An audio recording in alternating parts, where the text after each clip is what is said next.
Hello students, आज हम stack के बारे में बात करेंगे। डेटा स्ट्रक्चर एंड एल्गोरिदम जो चैप्टर 4 आपका चल रहा है उसमें सबसे इम्पॉर्टेंट टॉपिक अब हम स्टार्ट करने जा रहे हैं, वो है स्टैक। तो स्टैक अगर हम एक रेगुलर वे में बात करें तो स्टैक क्या होता है। स्टैक यानी होता है कि एक के ऊपर एक जब हम कोई चीज़ें रख देते हैं, जैसे प्लेट्स रखी हुई है यहाँ पर आप देख पा रहे हैं, तो ये जो है एक के ऊपर एक रखी हुई है, इस फॉर्मेशन को इस तरह से रखने के तरीके को हम स्टैक बोलते हैं। ऐसे ही डेक ऑफ कार्ड मतलब जैसे ताश की जो गड्डी जिसे आप बोलते हैं, उसके अंदर हम एक के ऊपर एक जब ताश इस तरह से रखे हुए हैं तो उसे हम स्टैक बोलेंगे। ठीक है, तो इसके अंदर जो स्टैक होता है जो हम बात कर रहे हैं, इसके अंदर एक खास प्रॉपर्टी होती है कि जो ऑपरेशन होते हैं वो एक ही एंड पर हो सकते हैं। ऑपरेशन जो है वो एक ही एंड पर हो सकते हैं, जैसे कि हम प्लेट को यहीं पर ऊपर ही रख सकते हैं और यहीं ऊपर से ही हम हटा सकते हैं, है ना। यानी कि अगर हमें नई प्लेट रखनी है तो हम इसी एंड पर रखेंगे, जो टॉप एंड है उस पर, और अगर हमें यहाँ से प्लेट रिमूव करनी है तो भी हम यहाँ टॉप से ही रिमूव करेंगे। ठीक है, तो स्टैक एडिटी जो होता है, जैसे आपका रियल वर्ल्ड स्टैक प्रॉब्लम होता है, उसी तरह से स्टैक का जो एब्स्ट्रैक्ट डेटा टाइप है, एब्स्ट्रैक्ट डेटा टाइप यानी कि उसके अंदर कुछ ऑपरेशंस भी उसके जो होंगे परफॉर्म करने के लिए वो उसके साथ इंक्लूडेड है डेटा स्ट्रक्चर के। तो वो जो एब्स्ट्रैक्ट डेटा टाइप है वो सिर्फ अलाउ करेगा एक ही तरफ से ऑपरेशन करना, जो कि है एक ही एंड की तरफ से, जो कि है ऊपर से जब हम बात कर रहे हैं वहां से। तो at any given time we can only access the top element of the stack. हम किसी भी समय पे अगर हम बात करें तो हम सिर्फ टॉप एलिमेंट जो होता है स्टैक का, सिर्फ उससे ही एक्सेस कर पाते हैं। इस फीचर को हम बोलते हैं last in first out data structure, यानी लीफो डेटा स्ट्रक्चर, जिसमें लीफो का मतलब होता है लास्ट इन फर्स्ट आउट। ठीक है, इसका मतलब ये हुआ कि एलिमेंट जो प्लेस किया जा रहा है, इंसर्ट किया जा रहा है या ऐड किया जा रहा है, वही लास्ट एलिमेंट जो एक्सेस इंसर्ट किया जा रहा है वही फर्स्ट एक्सेस किया जाएगा, है ना। लास्ट इन मतलब जो सबसे लास्ट में अंदर गया है, फर्स्ट आउट यानी वही सबसे पहले बाहर आएगा।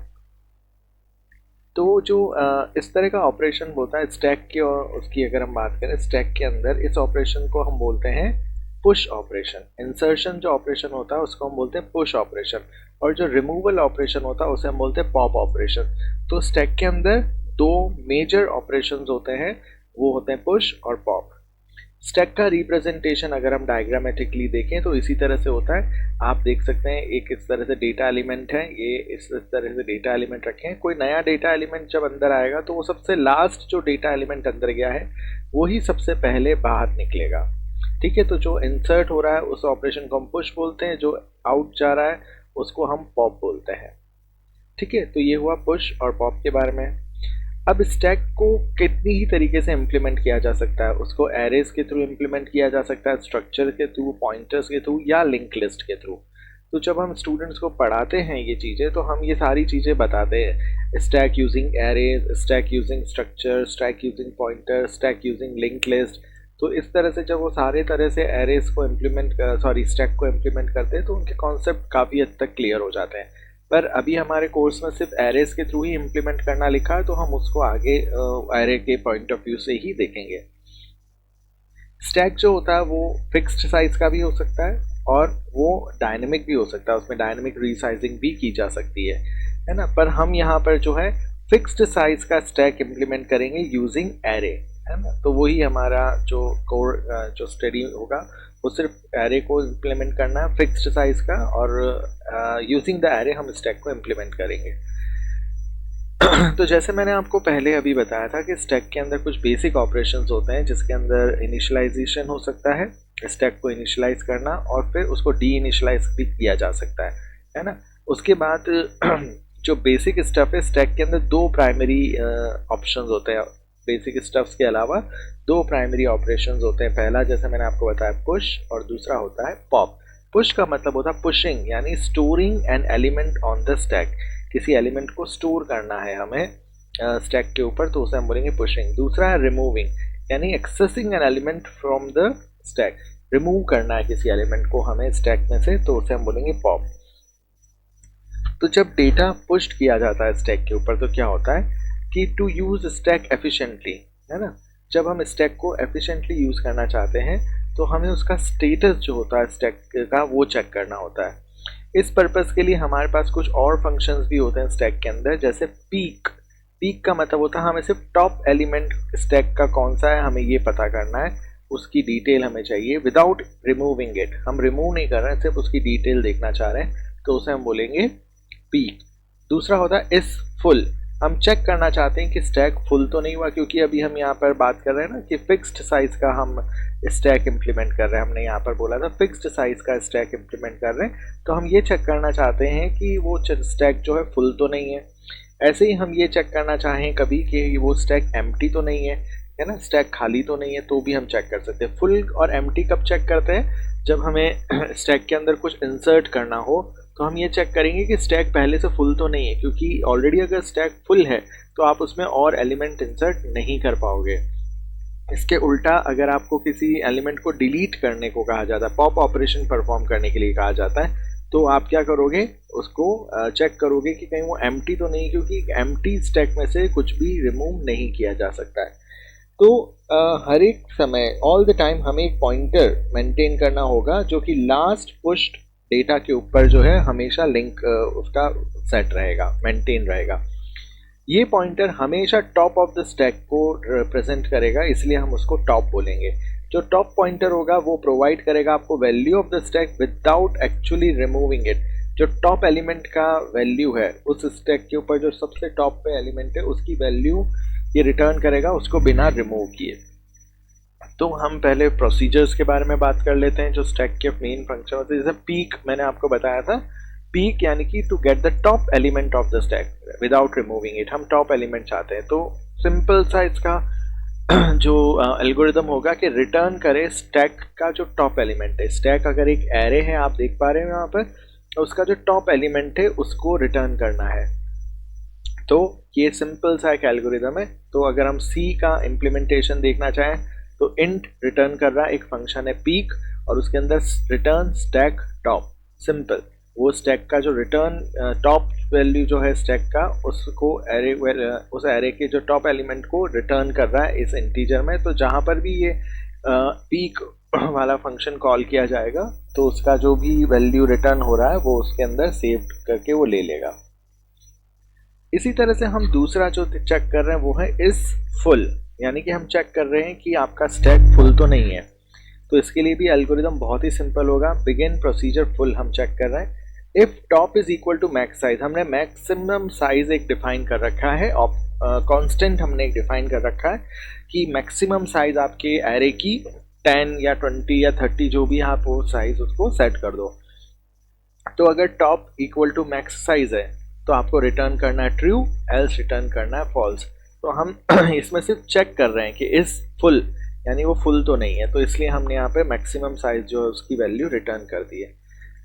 This implementation C programming language के अंदर अगर हम इसका इम्प्लीमेंटेशन देखें तो बुल इज फुल, मतलब बुलियन टाइप का वेरिएबल रिटर्न करेगा ये, और उसका जो टाइप है वो है is full. If top is equal to max size, अगर टॉप की size top is equal to max size हम कंपेयर कर रहे हैं यहाँ पर, तो रिटर्न करेगा ट्रू, एल्स रिटर्न करेगा फॉल्स। ठीक है, तो ये सी का इम्प्लीमेंटेशन हमने इसमें देखा। इसी तरह से इज एम्प्टी मतलब हम ये चेक करना चाहते हैं कि कोई स्टैक खाली तो नहीं है। अभी जो हम स्टैक यूज ऑपरेशन कर रहे हैं उसका हम देखना चाह रहे हैं वो खाली तो नहीं है। तो उसका भी एल्गोरिदम बहुत ही सिंपल होगा। If top is less than 1 मतलब एक एलिमेंट है, अगर उससे कम है टॉप की वैल्यू, अगर 1 से कम है तो आपको ये मान के चलना है ट्रू वैल्यू रिटर्न करना, मतलब कि आपका जो स्टैक है वो एम्प्टी है, एल्स रिटर्न फॉल्स। ठीक है, तो इसको भी हम सी में इम्प्लीमेंट कर सकते हैं। तो अगर हम टॉप इज इक्वल टू -1 अगर होता है, क्यों? क्योंकि एरे का इंडेक्स जो है हमेशा हम 0 से स्टार्ट हुआ मानते हैं, तो 0 के बिलो तो -1 ही होगा। तो हम ये भी कह सकते हैं लेस देन 0 या आपका -1 है, तो रिटर्न करना है ट्रू, एल्स रिटर्न करना है फॉल्स। तो अभी हम देख रहे हैं एरे के थ्रू अगर हम जो है स्टैक को इम्प्लीमेंट करते हैं तो इट इज़ वेरी सिंपल, बहुत सिंपल प्रोग्राम्स इसके बनते हैं। आप देख पा रहे हैं बहुत ही सिंपल तरीके से हम सारी कंडीशंस को एरे के थ्रू अगर हम स्टैक के प्रोग्राम बनाते हैं तो हम चेक कर पाते। तो बहुत ही सिंपल कॉन्सेप्ट है एरे का, सॉरी स्टैक का।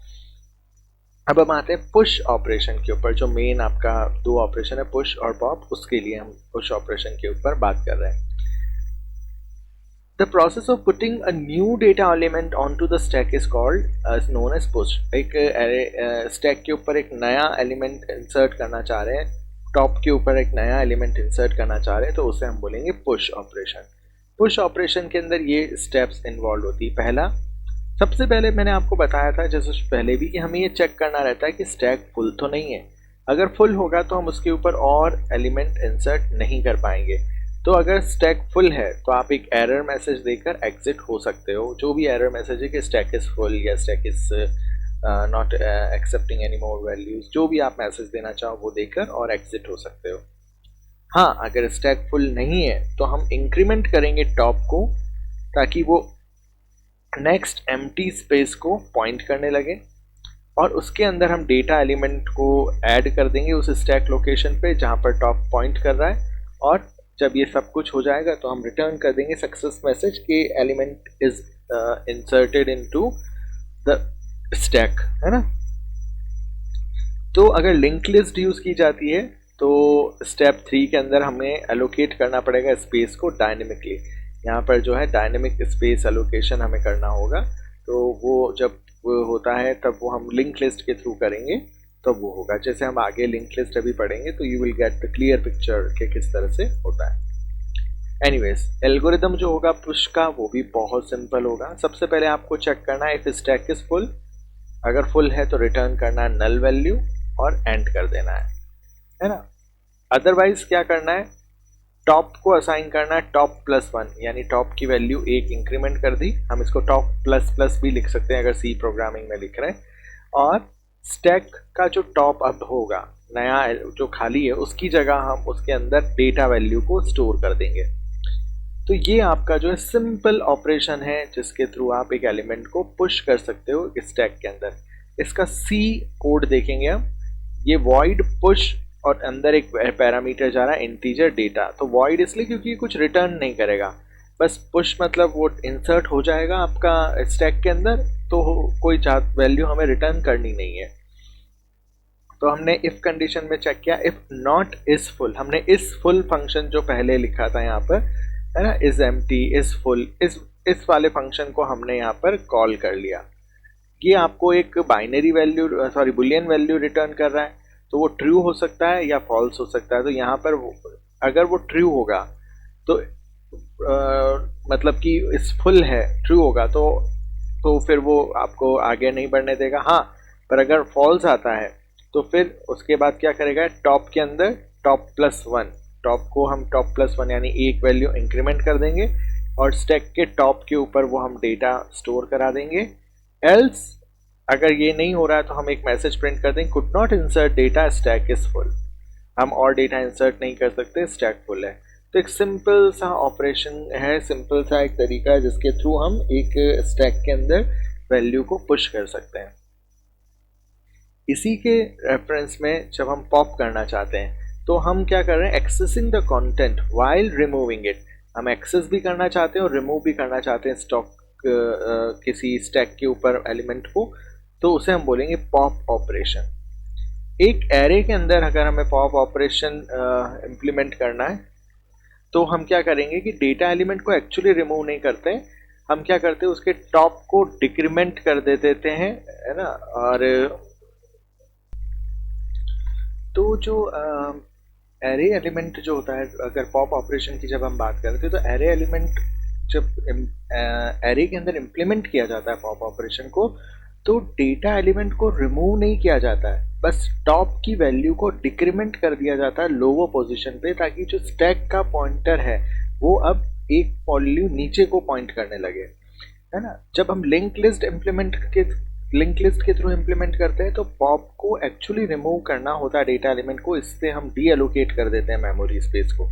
तो जब हम देखेंगे इसका एरे इम्प्लीमेंटेशन तो you will get a clear idea कि हो क्या रहा है।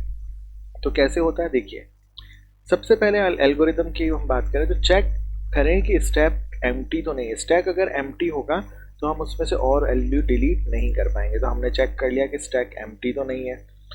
जब स्टैक एम्प्टी हो तो आप एक एरर मैसेज डिस्प्ले करके और आप एग्जिट हो जाओ कि एरर आ गया है। पर अगर स्टैक एम्प्टी नहीं है तो हम क्या करेंगे, उस डेटा एलिमेंट जो कि टॉप को पॉइंट कर रहा है, उस डेटा एलिमेंट को हम एक्सेस करेंगे और उसकी वैल्यू को, टॉप की वैल्यू को हम डिक्रीज कर देंगे 1 पे, 1 से डिक्रीज कर देंगे, है ना। तो उसके बाद अगर आप वो प्रिंट भी करना चाहो कि आपने कौन सा वैल्यू डिलीट किया, तो आपने एक्सेस तो उसको कर ही रखा है, तो उसको आप बता दो कि ये वाली वैल्यू हमने डिलीट की है और जो टॉप की वैल्यू है आप इंक्रीमेंट कर दो 1 पर, तो वो नीचे वाले एलिमेंट को पॉइंट करना है। जैसे यहाँ पर अभी टॉप है ई, है ना, तो मैं ई को एक्चुअली रिमूव नहीं हो रहा है, हम क्या करेंगे, ये जो पॉइंटर है इस पॉइंटर को अब हम इसके नीचे वाले एलिमेंट को पॉइंट करने के लिए कर देंगे, डिक्रीमेंट कर देंगे वैल्यू। तो हो सकता है ये वैल्यू यहीं रखी हुई हो पर अब हम उसको यूज़ नहीं कर रहे हैं। अगर हम इसकी जगह कोई दूसरा वैल्यू इंसर्ट करेंगे, पुश करेंगे, तो वो इस वाले ई को ओवरराइट कर देगा और फिर से जो पॉइंटर है आपका वो टॉप ऊपर पॉइंट करने लगेगा। तो इसका एल्गोरिदम क्या है, सबसे पहले हम चेक करेंगे इफ स्टैक इज एम्प्टी तो रिटर्न नल, एल्स डेटा को हम स्टैक का टॉप एलिमेंट जो है उसको हम डेटा में ले लेंगे और टॉप को टॉप -1 यानी एक वैल्यू डिक्रीमेंट कर देंगे और रिटर्न कर देंगे डेटा को, ताकि हमें ये पता चल जाए कि हमारा जो स्टैक में से कौन सा एलिमेंट जो है पॉप हुआ है। तो इसका सी इम्प्लीमेंटेशन यहाँ पे सिंपल तरीके से दे रखा है, इंट पॉप इंट डेटा। ये एक ऐसा फंक्शन है जो कि इंटीजर वैल्यू ही रिटर्न कर रहा है और इंटीजर वैल्यू ही उसके अंदर ले रहा है, ठीक है।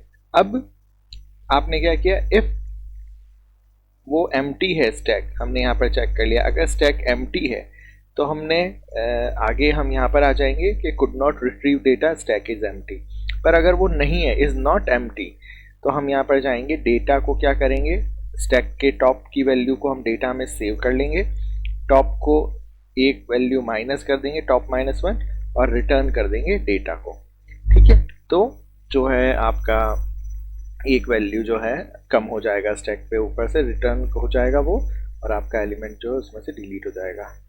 तो स्टैक के हमने ये बेसिक ऑपरेशंस देखे, पुश, पॉप और ये सारी चीज़ें। तो इसी तरह से आपके बाकी सारे जो कॉन्सेप्ट है उनके भी ऑपरेशंस इसी तरह से होते हैं।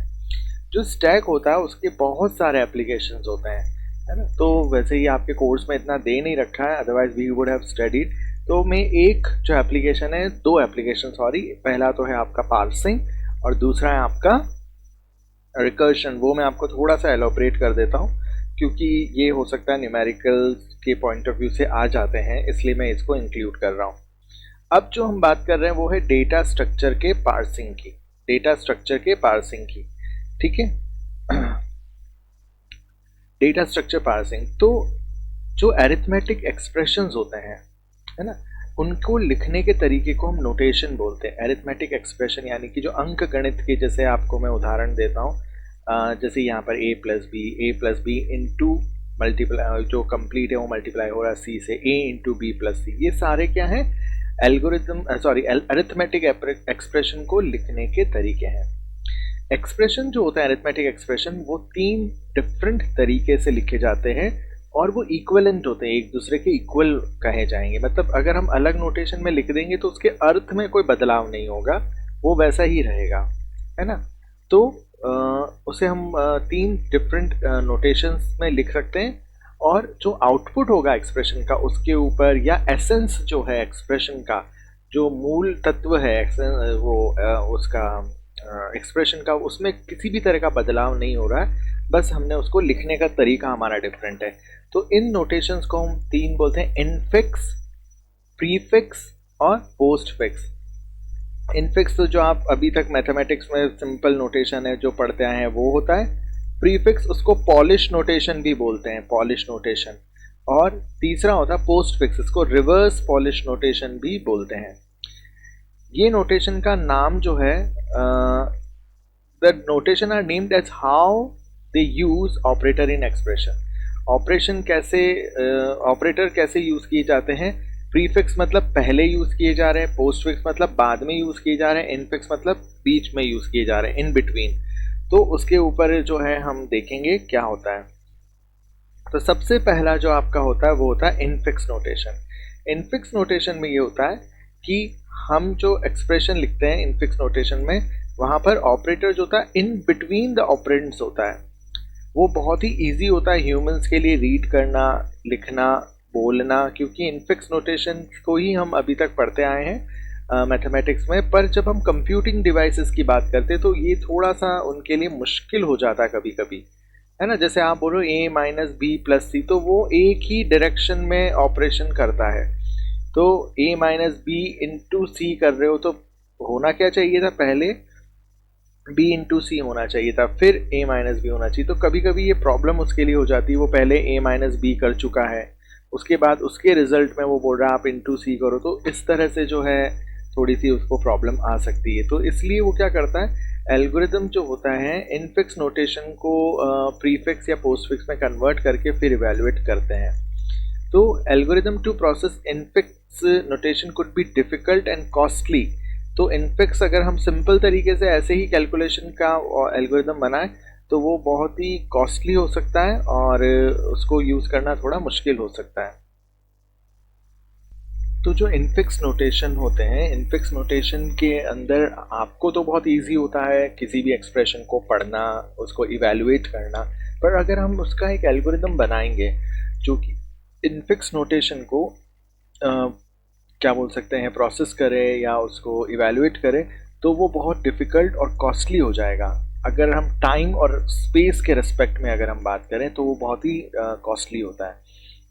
तो इसके लिए क्या होता है कि जितने भी अरिथमेटिक कैलकुलेशंस होते हैं उसके लिए प्रीफिक्स नोटेशन का या पोस्टफिक्स नोटेशन को यूज़ किया जा सकता है। तो प्रीफिक्स नोटेशन में क्या होता है कि ऑपरेटर जो होता है प्रीफिक्स्ड होता है। प्रीफिक्स मतलब पहले, है ना, पहले लिखा जाता है।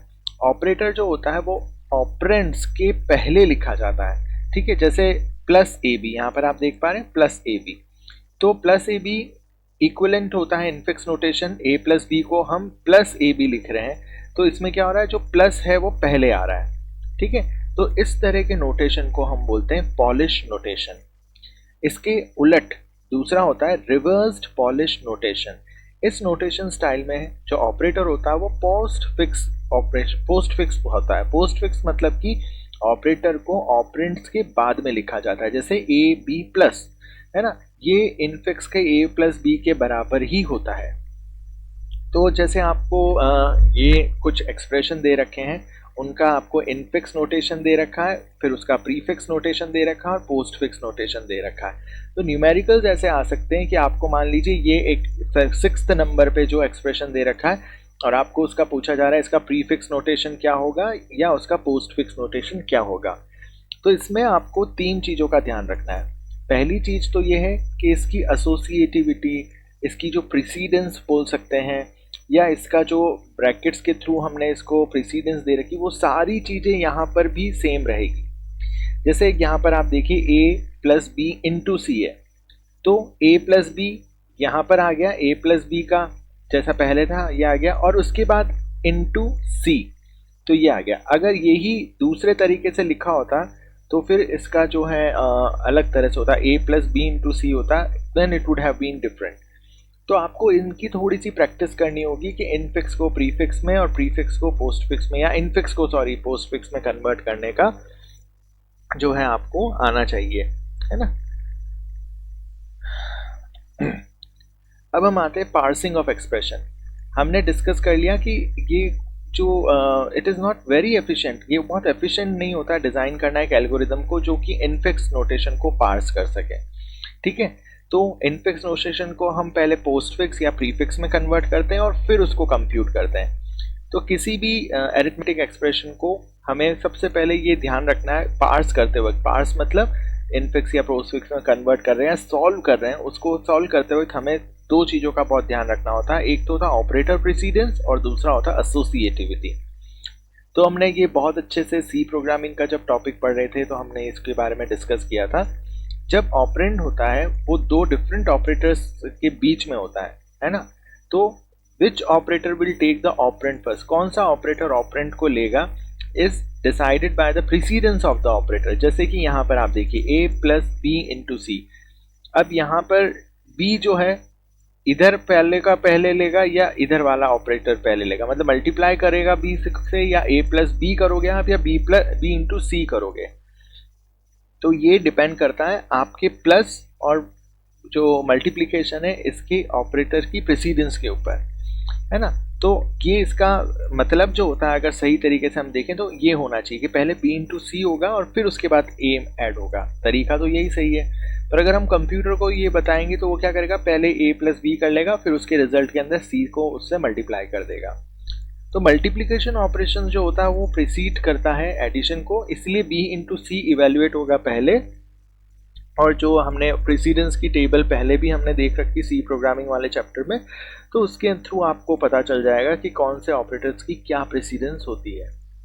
दूसरा होता है आपका associativity. Associativity describe the rule where operator with the same precedence appear in the expression. अगर एक ही जो है प्रेसिडेंस के ऑपरेटर्स आ जाएंगे, जैसे यहाँ पे a प्लस बी माइनस सी, अब प्लस और माइनस दोनों की सेम प्रेसिडेंस है, तो कौन सा वाला इवेल्युएट होगा पहले, ये डिटरमाइन किया जाता है एसोसिएटिविटी का, है ना। तो प्लस और माइनस जो होते हैं वो लेफ्ट एसोसिएटिव होते हैं, तो ये इस तरह से जो है एग्जीक्यूट होगा, पहले लेफ्ट वाला एग्जीक्यूट होगा और फिर राइट वाला एग्जीक्यूट होगा।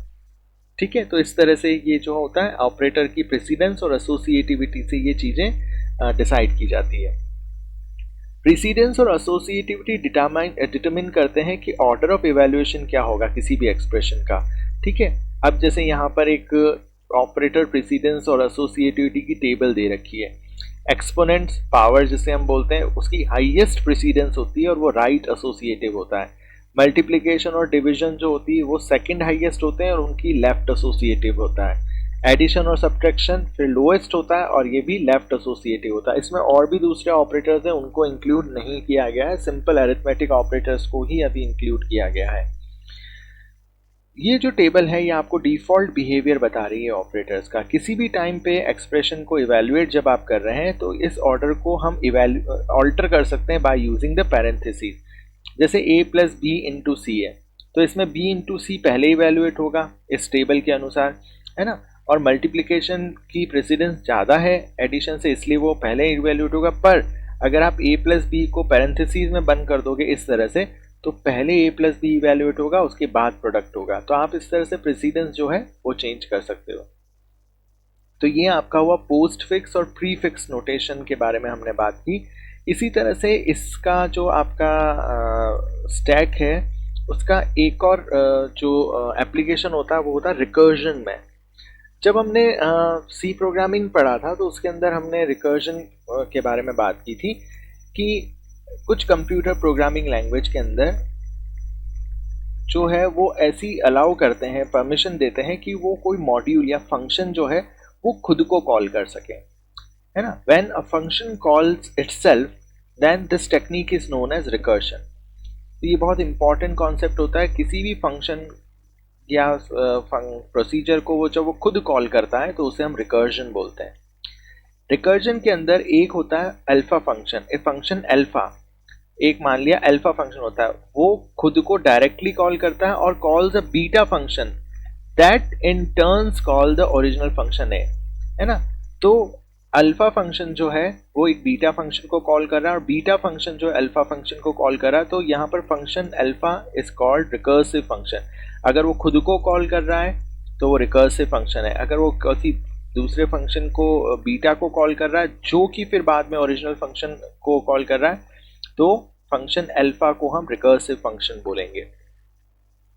अब फॉर एग्जांपल जैसे फंक्शन कॉलिंग इटसेल्फ कैसे हो रहा है, इंटीजर है function int value, if value is less than 1 return function value -1, है ना। तो जब तक ये वैल्यू -1 से कम नहीं होगी तब तक ये फंक्शन खुद को कॉल करता ही रहेगा, करता ही रहेगा, करता ही रहेगा, और इसको हम बोलते हैं रिकर्सिव फंक्शन, है ना। Function that calls another function which in turn call it again, जैसे यहाँ पर है हमने फंक्शन 1 को कॉल किया, उसके अंदर फंक्शन 1 के अंदर वैल्यू चेक कर रहा है, लेस देन 1 है तो रिटर्न कर रहा है, नहीं है तो फंक्शन 2 को कॉल करा जिसमें वैल्यू 1 के साथ -1 करके और उसको कॉल किया गया और फिर प्रिंट करा। और इधर देखिए फंक्शन 2 जो है फिर फंक्शन 1 को कॉल कर रहा है। तो इस तरह से जो है रिकर्सिव फंक्शंस या तो खुद को कॉल कर सकते हैं या किसी ऐसे फंक्शन को कॉल कर सकते हैं जो कि रिटर्न में फिर आपको वापस कॉल करे।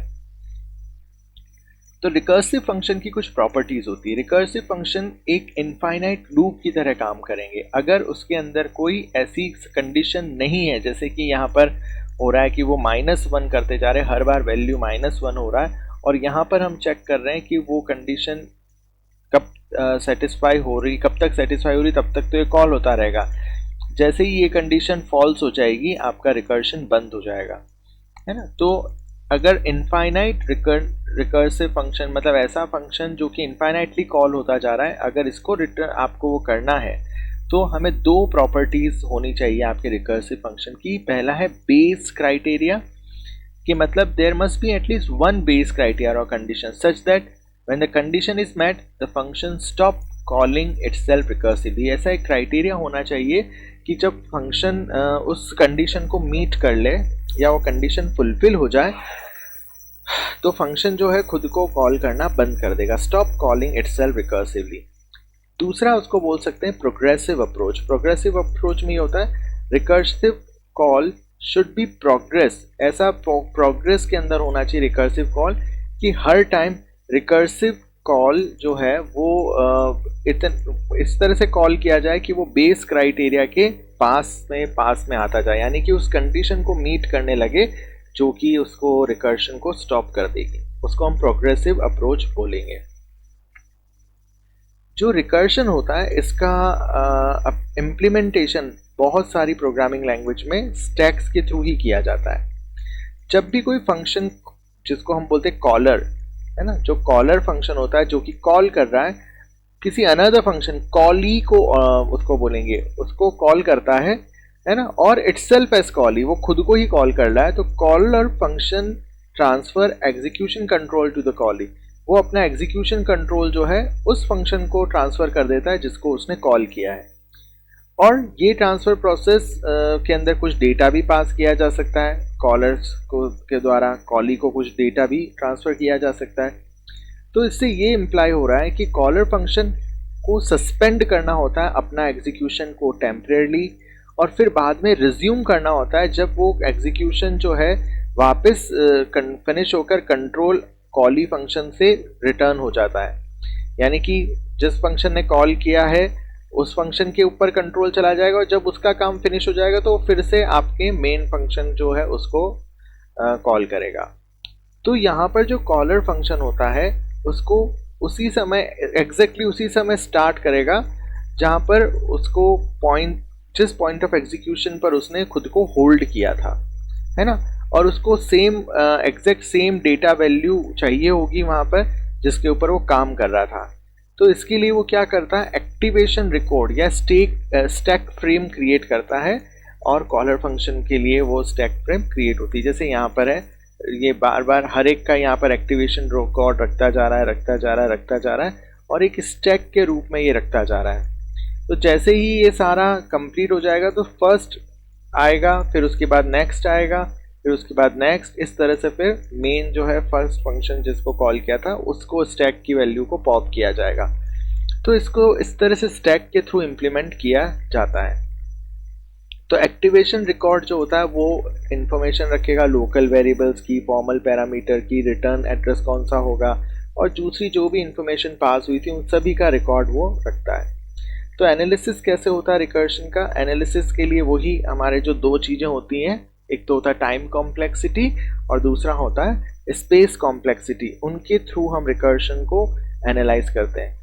इन केस ऑफ इटरेशन हम नंबर ऑफ इटरेशन जो काउंट करेंगे उससे हम टाइम कॉम्प्लेक्सिटी पता कर सकते हैं। We take number of iteration to count the time complexity. Likewise, in case of recursion, assuming everything is constant, बाकी सारी चीज़ों को constant मानते हैं, हम ये figure out करना चाह रहे हैं कि कितनी बार recursive call को करा गया, है ना। जैसे एक बार कॉल किया तो ऑर्डर ऑफ 1 होगा, और n जो है रिकर्सिव कॉल किया गया तो n टाइम्स हुआ तो ऑर्डर ऑफ n हो जाएगा वो, है ना। तो इस तरह से टाइम कॉम्प्लेक्सिटी को हम आइडेंटिफाई कर सकते हैं। स्पेस कॉम्प्लेक्सिटी में भी क्या होता है कि स्पेस कॉम्प्लेक्सिटी कितना एक्स्ट्रा स्पेस रिक्वायर हुआ उस मॉड्यूल को एग्जीक्यूट करने में। अब इटरेशन के केस में क्या होता है, कंपाइलर को कोई एक्स्ट्रा स्पेस की ज़रूरत नहीं होती है। कंपाइलर तो सिर्फ अपडेट करता रहता है, वैल्यू जो भी वेरिएबल की इटरेशन के अंदर से रिटर्न हो रही है उनको अपडेट करता रहता है ना। पर जब हम इटरेशन की बात कर रहे हैं तो एक्स्ट्रा स्पेस नहीं चाहिए, पर जब रिकर्शन की बात करते हैं तो सिस्टम को हर एक एक्टिवेशन रिकॉर्ड को सेव करने के लिए जब भी रिकर्सिव कॉल किया जाएगा तो उस समय उस फंक्शन की एक्टिवेशन उसको स्टोर करने के लिए हमें एक्स्ट्रा स्पेस की ज़रूरत पड़ेगी। तो इसलिए ज़्यादा स्पेस की ज़रूरत पड़ सकती है जब आप रिकर्सिव फंक्शंस को कॉल करते हो। तो ये हमने देखा स्टैक और उसके दो इम्प्लीमेंटेशन, जिसमें पहला था आपका वो पार्सिंग और दूसरा था आपका रिकर्शन। ठीक है, तो अब हमारा जो नेक्स्ट टॉपिक होगा वो होगा लिंक लिस्ट क्यू के ऊपर।